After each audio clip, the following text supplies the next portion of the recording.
Ако да започнем от там, каква е психологията на хазарта и зависимост? Има ли особености, с които тя се различава от другите така по-известни зависимости, които знаем в обществото?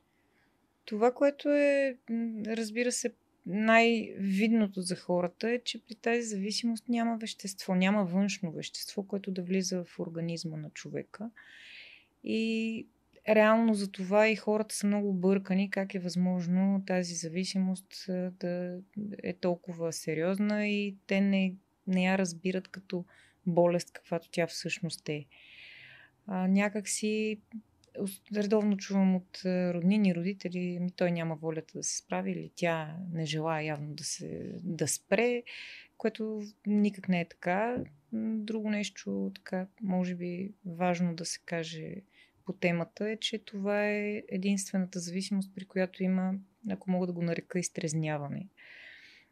Защото знаем при наркозависимостта, при алкохолната зависимост, човек постоянно търси веществото, с което да бъде в, така да се каже, едно по-различно състояние.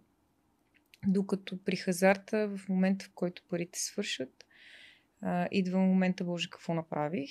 И реално човека изтрезнява и осъзнава какво е причинил, какво е направил, какви пари е изиграл и това е, за съжаление, големия проблем при тази зависимост, че именно тук се получават опитите за посягане на живота, суицидните мисли, точно поради тази специфика на тази зависимост.